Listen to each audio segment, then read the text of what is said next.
And so just welcome to all of you. Welcome to all of you online. We're glad you're here with us for a church today. And so we want to get right to it today. We're in this sermon series called Joseph, Finding Hope When Life is Miserable. And when you look at Joseph's life, he was up and down. And it's like so many of us, we're on this roller coaster ride of emotions, of things are going up and down in our lives. And so we started this series, and Joseph was our case study. Now, I'm going to tell you what we're going to talk about all morning, and it's this statement right here. Here's our big idea today. Here we go. When God takes action, jump on board. And you say, what does that mean? Well, here's what I mean. When you see God doing something, jump on board with him. When you see that God is working in your life, join him in that.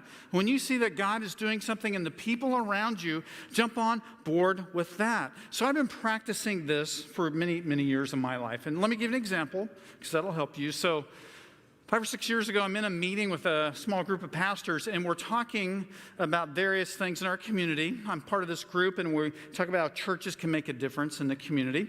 And one of the pastors, a buddy of mine, Josh, said, hey, there's this thing called Every Child.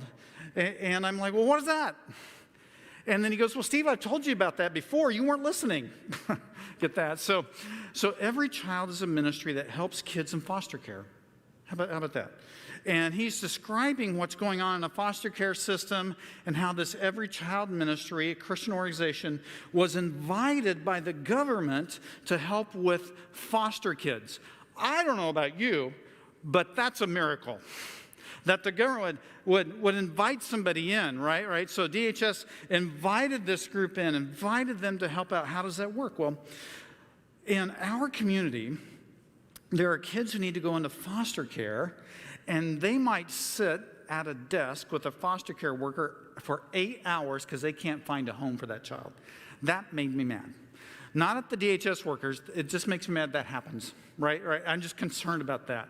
We got to do something about that. So with Every Child, they have boxes and welcome boxes for kids, and we remodeled several DHS offices in the process.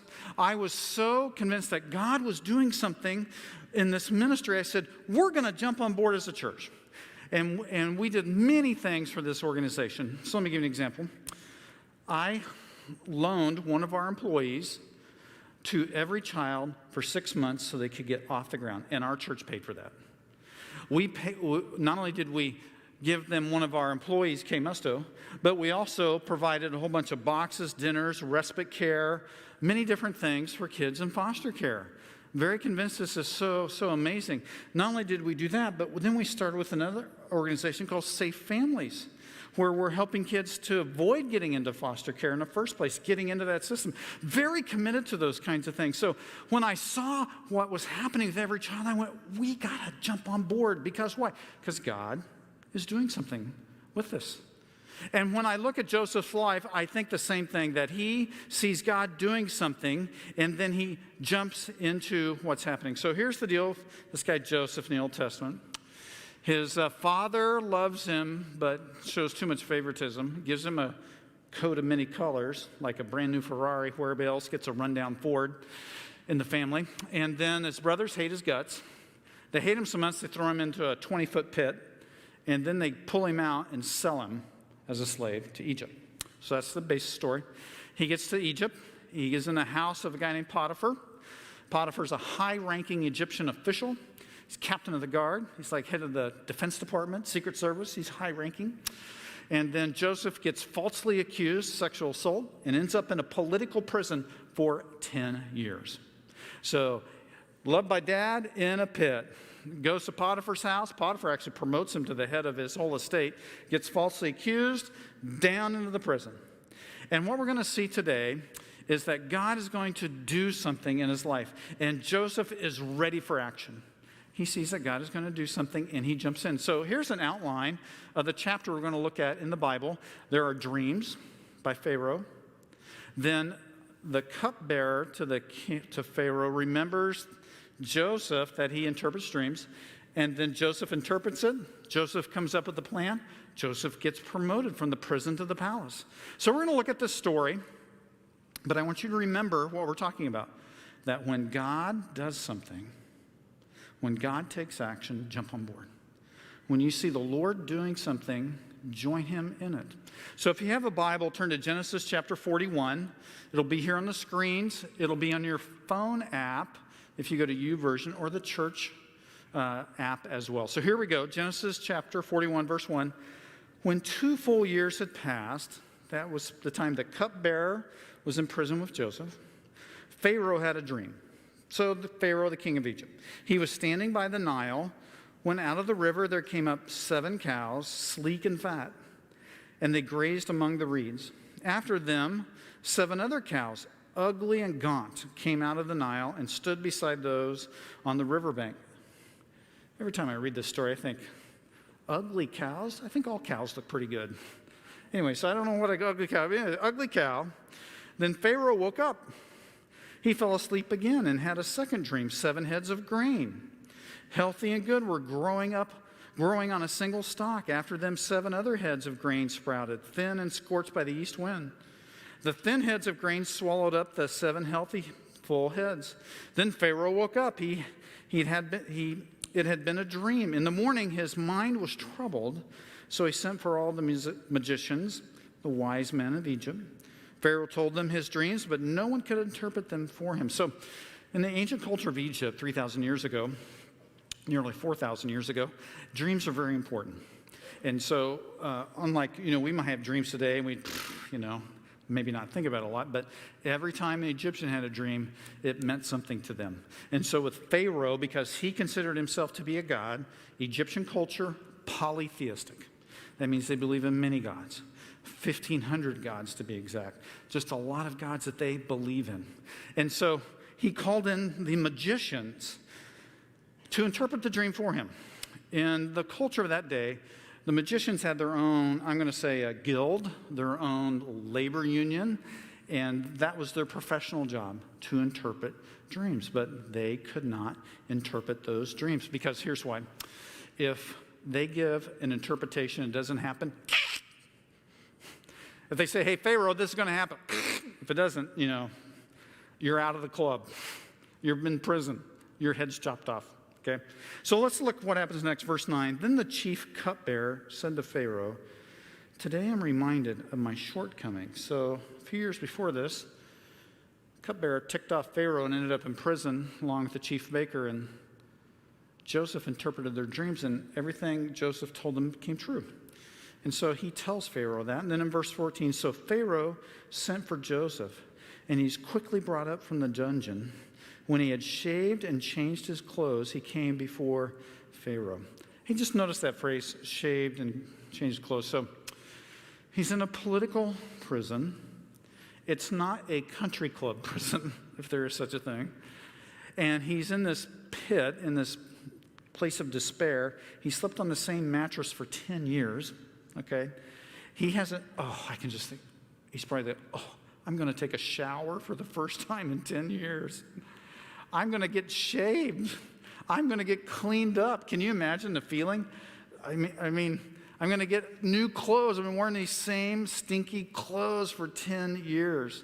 Shaving, you had to be clean shaven to appear before Pharaoh in that culture. So they had to clean him up to get him. Let me remind you of what we're going to talk about today. Here's what we're talking about.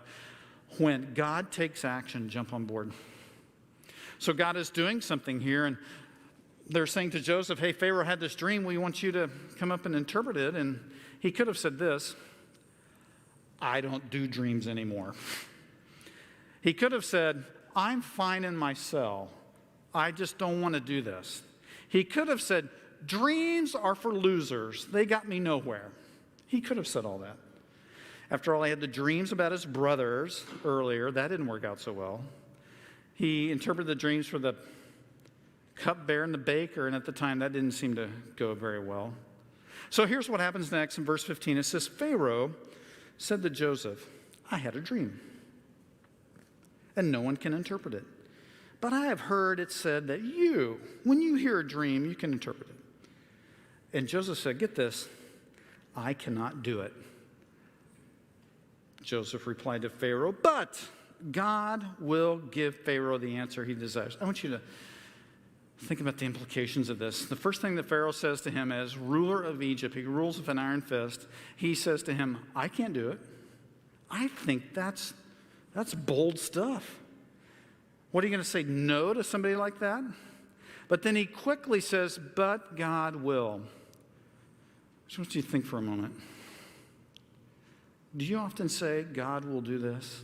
Hey, this isn't working out, but God will do something. That needs to be part of our vocabulary. God will do this. This is out of my control. I can't make this happen, but God will do this. And then in verse 25, it says, then Joseph said to Pharaoh, the dreams of Pharaoh are one and the same. God has revealed to Pharaoh what he is about to do. 7 good cows are 7 years, and the 7 good heads of grain are 7 years. It is one and the same dream. The 7 lean, ugly cows came up afterward, are 7 years, and so are the 7 worthless heads of grain scorched by the east wind. They are 7 years of famine. So Joseph presenting to him that the dream means that there's going to be a lot of plentiful, and then there's going to be 7 years that it's not going to go so well. And then in verse 28, he continues, it is just as I said to Pharaoh. God has shown Pharaoh what he is about to do. 7 years of great abundance are coming throughout the land of Egypt, but 7 years of famine will follow them. Then all the abundance in Egypt will be forgotten, and the famine will ravage the land. It's going to decimate things, ravage the land. Verse 31, the abundance in the land will not be remembered because the famine that follows it will be so severe. I got to thinking about that statement because my grandparents lived through the Great Depression, and the 1920s was a time of incredible prosperity, but nobody talks about that. They didn't talk about that. They just talked about the Great Depression, how bad it was. They'd forgotten that the 1920s they made money or things were pretty well, right? What could they remember? Just the Great Depression. So that's what he's saying, just like that. The reason the dream was given, verse 32, given to Pharaoh in 2 forms, is that the matter has been firmly decided by God, and God will do it soon. That is one bold answer, and here's why. Because the magicians in Pharaoh's court, if they gave an interpretation of the dream and it didn't come true, Joseph's saying this is true, and it's going to happen ASAP. It's all going to start. You can check me on it, Pharaoh. God said it's going to happen. And Joseph is bold enough to state that. Then in verse 33, we read this. And the section we're going to read here, I want you to know Pharaoh did not ask Joseph for advice, but Joseph gives it anyway. And it's kind of like this. He does it like this. Well, perhaps you should do it this way, Pharaoh. He's kind of just laying this out like that. Perhaps. And in verse 3 he says, and now let Pharaoh look for a discerning and wise man and put him in charge of the land of Egypt.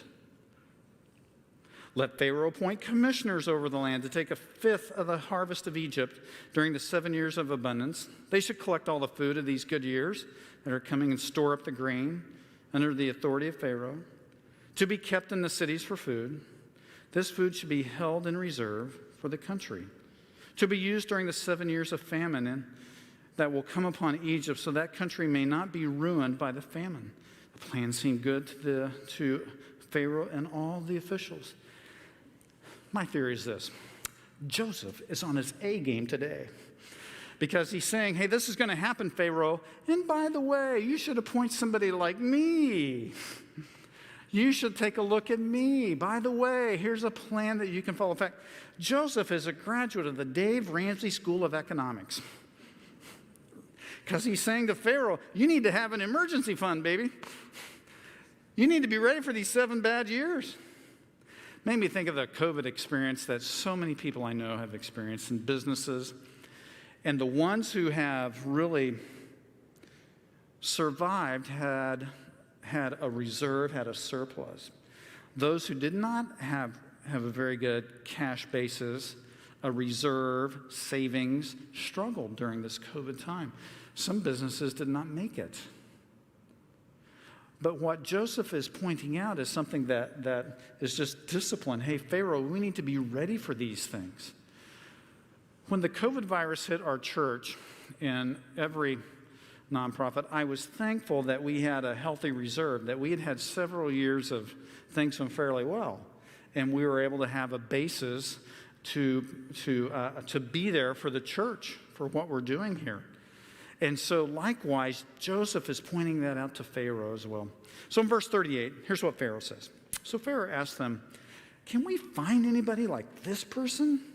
One in whom is the Spirit of God? At that point, Pharaoh's voicing a rhetorical question.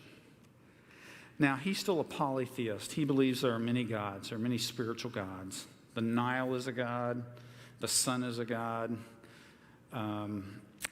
Pharaoh believes he's a god of some sort. And in fact, they believe that these gods could be manipulated so that they could have their own way with them. So Pharaoh is not switching to becoming a polytheist to a monotheist, believing in one true God, the God of Joseph. He's just saying, hey, it looks like to me God is doing something in that person's life, and I should pay attention. And so Pharaoh is just one of many gods, just one of many gods. Then Pharaoh said to Joseph, since God has made all this known to you, there is no one so discerning and wise as you. You shall be in charge of my palace, and all my people are to submit to your orders. Only with respect to the throne will I be greater. I find it pretty bold that Joseph would bring his plan up and indicate, I think, in a way that perhaps he would have that role. And so Joseph sees what God is doing, and he's ready. He jumps on board. He's going to join God in that. Verse 41, so Pharaoh said to Joseph, I hereby put you in charge of the whole land of Egypt. Then Pharaoh took a signet ring from his finger and put it on Joseph's finger. What's a signet ring? Well, the ruler of Egypt would have a ring with an emblem on it, and it's like a notary signature. So they would have legal documents or other kinds of things that they would put a clay or wax seal upon, and they would take their signet ring and make an impression on it, and it would say, this is genuinely the king's edict. So Joseph has that kind of power. He dressed him in robes of fine linen and put a gold chain around his neck. He made him ride in a chariot as his second command, and people shouted before him, make way. Thus he put him in charge of the whole land of Egypt. We don't do chariots anymore, but we do limos, right? Put him in a limo. Put the sunroof back. Stand up. They got to do the parade wave. Anybody want to do the parade wave? Yeah, that's this parade wave, just probably not doing it right. So it's a parade. They're acknowledging that Joseph is now in charge. Then Pharaoh said to Joseph, I am Pharaoh, but without your word, no one will lift a hand or foot in all Egypt. And Pharaoh gave Joseph the name Zephaniah Paneah. If you can say it better, you can come up here. And he gave him Asenath, daughter of Potiphar, priest of On, to be his wife. And Joseph went throughout the land of Egypt. Joseph was 30 years old when he entered the service of Pharaoh, king of Egypt. And Joseph went out from Pharaoh's presence and traveled throughout Egypt. So back to our big idea. Here's what I want to talk about. When we see God taking action, you jump on board. Joseph had every reason to sit in his prison cell and to wallow. He had every reason not to make a suggestion to Pharaoh. But instead, Joseph saw the Lord is doing something. I'm going to take some action. I want to ask you a couple questions. So here's the first one. What is God doing in your life today? What is God doing? Right now, what is God doing in your life? Is he shaping your character, your thinking? Maybe some of you are here today and you're just kicking the tires of this thing called Christianity, this thing called church. You're just kind of checking it out. Maybe you're wondering, is there a God? What's he like? Could God do something in my life? One of the things I often practice in my life, I ask the question, what is God doing in Steve Hill's life? And then I go, what is God doing around me? What is God doing? And then if I can see those things, observe those things, feel those things, then I think to myself, what should I do? That's the next one. What should I do? Should I join God in that? Should I jump on board with that? So what I want to do today is I want to help you to think this through a little bit. If we see God doing something, how can we join him in it? How can I see what God is doing? How can I observe what he's doing? And what should I do? So here's the first thing in this situation is eliminate self-pity by focusing on Jesus. So Joseph is in prison. It's a political prison. He's been there for 10 years. And he's had this series of events. I mean, bam, his brothers hate his guts. Bam, they hate him so much they throw him in the pit. Bam, they sell him for 2 years' worth of wages to a traveling band of Midian camel traders. He ends up in Egypt, rises to the top of Potiphar's house. Bam, he's in prison. He's in a political prison. And he's there. Potiphar's wife lied about him. His brothers told his father he was dead. All of these things. If anyone had a reason to wallow in self-pity, it's Joseph. And to just sit in that prison and sulk all day long. Being in an Egyptian prison, political prison, is not like a day at the beach. It's 10 years losing your freedom unjustly. It was a horrible place for him to be. And I can just imagine if I were in that position, I might go, well, God, how come I'm here? And I could become angry and self-obsessed with getting even and just sour in my attitude. I don't know how he did it. And I think when we find ourselves in those places where life has not gone well, we can be involved in self-pity, and it will drag us down. So for us, we need, as followers of Jesus, we need to focus on Jesus. Get the focus off of our problems. Don't focus on what's gone wrong in your life. Focus on something else. It doesn't mean your problems will go away. That does not mean that.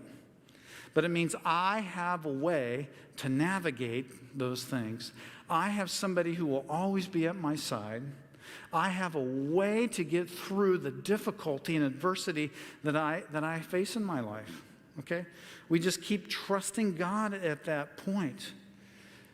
I can think of Joseph sitting in that prison. He goes, Lord, you told me a long time ago this was the plan for my life. I had that dream.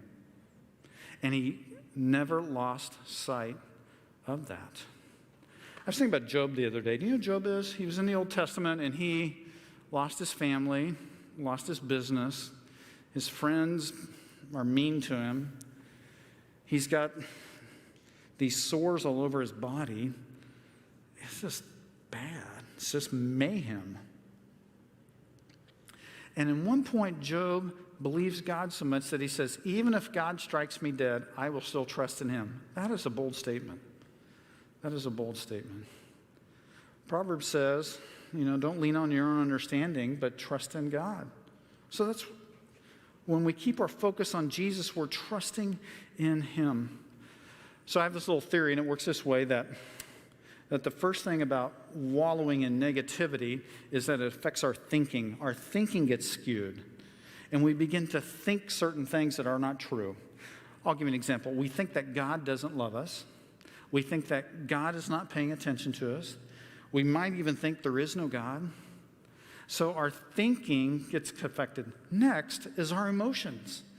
Because I think this certain way, I have these feelings. I feel despair. I feel loneliness. I feel anger. I feel embarrassment. I feel shame. I feel regret. I feel these certain kinds of emotions. But when we eliminate self-pity by simply focusing on Jesus, it helps us to go through these things as well. I want you to think of this. Right now in your life, you might have some problems. Maybe you have a school project. Maybe you have student debt. Maybe you can't find a job. Maybe you have trouble with your marriage. Whatever the case may be. I've learned that nobody sails through life. And so you begin to think, God is not, he's on vacation. You think God is on vacation. Well, God is not on vacation. So I want you to think of this. God is doing 10,000 little different things behind the scenes that you don't know about. There are 10,000 little things God is doing behind the scenes that you're unaware of. Now, then you might be thinking, I wish God would just tell me those things because it would give me reassurance. And I think God might say to you, well, you know what? I could tell you everything I'm doing behind the scenes so that you could know everything. But if you knew everything, then you'd be God. You're not God.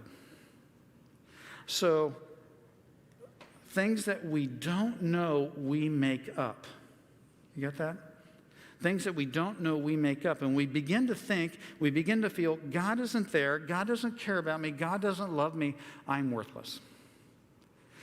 Joseph doesn't do that. To get himself aligned, he believes in God. And for us, we're followers of Jesus. And we're going to trust him as well. Here's the second thing that I think is very helpful. We can eliminate compromise by standing firm on the faith. I see this in Joseph's life. So he ends up in Egypt, and he's immersed in Egyptian culture.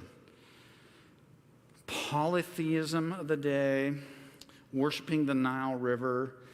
Joseph is in there's a brand new language, customs, culture. Everything is different. He has no family when he gets there. He has no friends.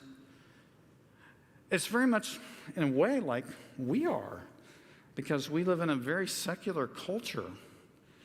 We don't live in a culture that is necessarily, in every way, aligned with the values of Jesus Christ. And so we are trying to live for Jesus, but not be absorbed into the culture.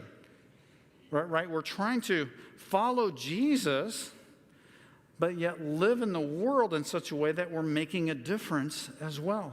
Now, Joseph, in our story, Pharaoh gave him a wife. She is a high priestess. And we might think, well, Joseph kind of blows it there. He marries this person that is maybe contradictory to the things that he believes. But then Joseph has two sons, and he gives both of them Hebrew names as well. So I read this story, and I think about Joseph, and I think, he adopts Egyptian symbols, the ones in which he doesn't compromise his faith. And I think that's where we need to be. We're going to adopt the things of the culture, the things that will not cause us to, compromise our faith, things that we can still stand on, stand on our convictions as well. So really the question is, are we so absorbed into the culture that we can't see Jesus? Today, there's such a focus on the culture, politics, the economy, many different things, that we're so absorbed into it that we've lost sight of Jesus. So we need to make sure that we do not compromise, become so involved in our culture that we've lost sight of Jesus Christ as well. And I think this is what Joseph is doing really well. He's adopting some of the things of the Egyptian culture without, giving up his faith in that as well. Here's the third thing. Eliminate arrogance by practicing humility. Joseph goes from prison to the palace in one day. He has spent 10 years in prison, but he goes in one day. But he doesn't seem to be arrogant about it. In ancient Egyptian cultures, like many of that time period in of the Middle East, that it was filled with idol worship. And they would do things like this. They would cut out the liver of an animal, put it on a table, and watch the liver quiver, literally. And the way that it shaked or moved would point them on a direction they should go. But the whole thing with the idol worship was that you were really the one in charge of the idol. And you're trying to manipulate the idol to get the gods to change something for you. In other words, it's a way for you to be in control. It's actually a practice in arrogance. I'm so arrogant that I think I can fix my problems. How many people here are fixers? You just fix things? Yeah, fixers, oh yeah, I see all the ones online. Everybody online can raise their hands freely. I'm a fixer.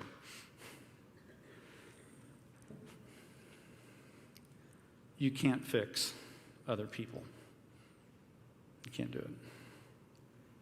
And many of the things that come your way, in reality, you don't have much control over those. What you can control is your response to circumstances. Your response. It's arrogant for us to think that we have power over other people, and it's arrogant for us to think that we can fix certain things that we cannot. Some of you are just super smart, and you can pull out a spreadsheet, and you go, I'm going to figure out this problem, and I'm going to look at all these things, and I'm going to fix it. That's just your personality. I tend to be that way a little bit. I can fix that. I can figure this out. That's arrogance. That means that we're in control of situations that we're clearly not. It works like this. I can make it happen. I can do that. Apostle James 4:10 says, humble yourself, therefore, in the presence of the Lord, and he will lift you up. Humility is a big deal. Here's what I think most people do. We want to do something. We have a goal. And then we want God to join our goal. So I have a focus I want to go. I have a goal. I have a direction for my life. I want to fix something. And I'm inviting God to join me. When in fact it needs to be the other way around. God is in charge. And when you see God doing something, he wants you to join him in that. He wants you to participate in what he's doing in this world. Some of you are just beginning to experience God changing you on the inside. It's a wonderful thing. It's awesome. You see, God is changing you. Join him in what he's doing in your life. Don't struggle against it. Be open to it. God, you're doing this in my life. But you got to be ready. Just in a heartbeat, right? Ready? Hey, the other day I was, a few weeks, I was watching football. And a starting quarterback went down, and so you got to get the second string backup into the game, right?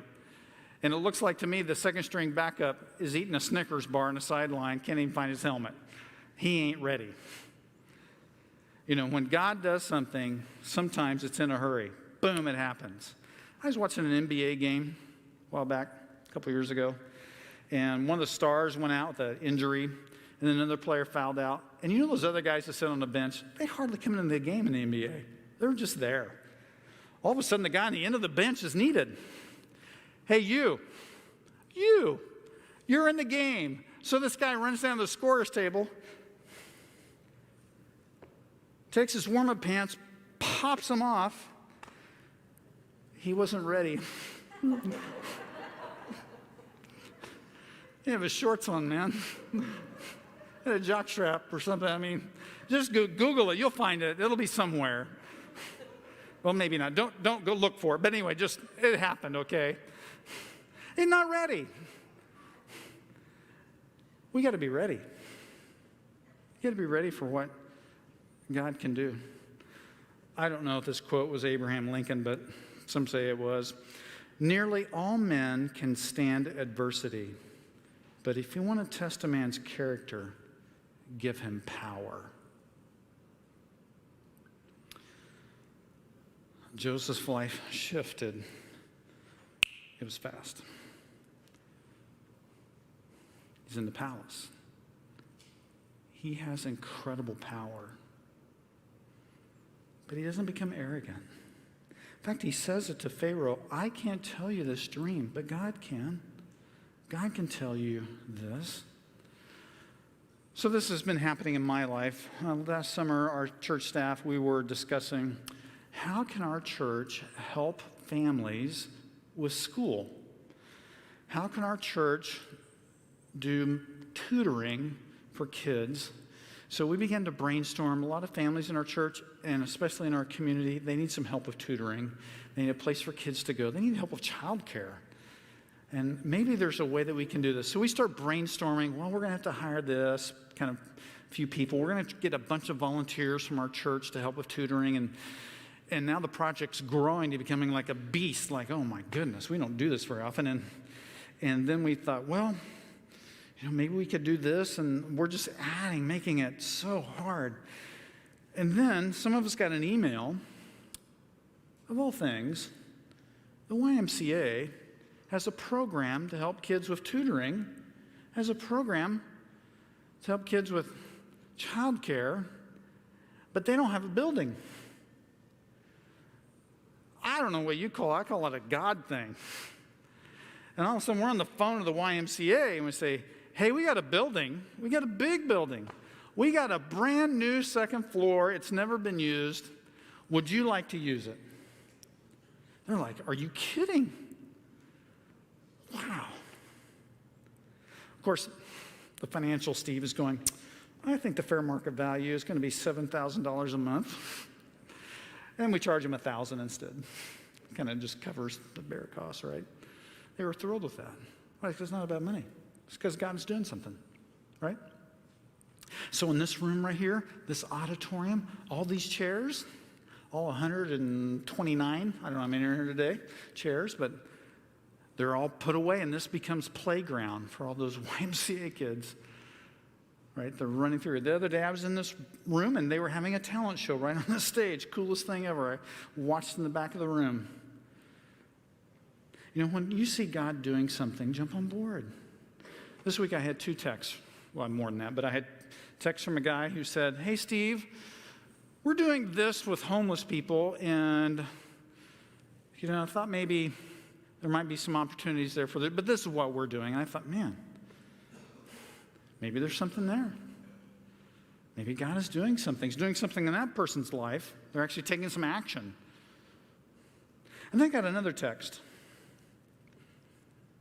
It's from a woman who said, Steve, I've been leading a Bible study at my workplace, and everybody who comes, or many of them, are not Christians, but they want to learn about the Bible and about who is God.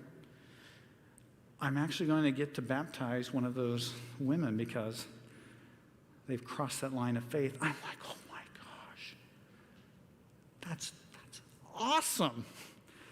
That's amazing.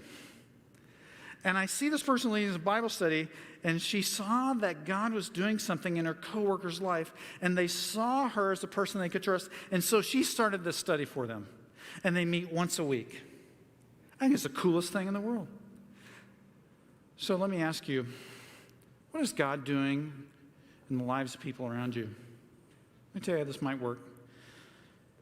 Maybe on Tuesday, one of your coworkers comes up to you and says, do you go to church? And you're caught a little bit off guard, and you might go, once in a while? Yeah, sort of. But maybe you ought to think of it differently. Maybe God's working in that person's life. And instead, maybe you should say, I do. Would you like to come Sunday? See, that's a natural thing to say if they're asking. I'm going to dare you on something because every time I do this, it always works. I'll say to people in this room, I'll say this. Somebody will ask you where you go to church this week. There will be somebody in this room, somebody will ask you where you go to church. So somebody will ask you. And then you're going to have the opportunity to have a conversation and then maybe make an invitation. What is God doing in your life? If you can't answer that question, why is that? What is God doing in the lives of people around you, in your circle? If you don't know, why is that? Is it because you're not thinking about it? Is it because you're not paying attention? Or is it because you don't believe God is doing anything? I don't know. That's fair. That's fair. But here's my challenge to you. It's my challenge to you today.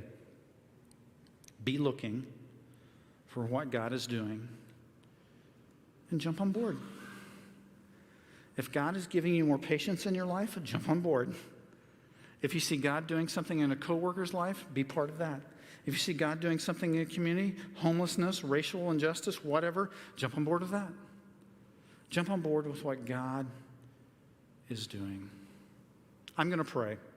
I'm going to give you a moment of silence to talk to God on your own. right here. Maybe God is talking to your heart like, this kind of rings true. Maybe I need to respond. Let's pray. Heavenly Father, we thank you that you are the God of heaven who loves us and cares about us. And we believe, yes, you are doing 10,000 little things behind the scenes. Maybe right now your prayer is pretty simple. Lord, what are you doing in my life? Just ask him that question. And then be thinking about it. Pray that prayer many times this week. God, what are you doing?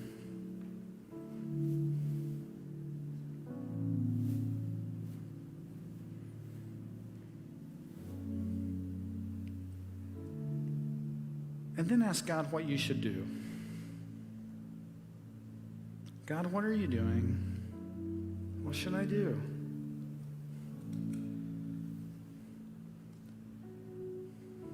The answer could be different for all of us. Maybe God is working in your family, and what you should do is practice humility.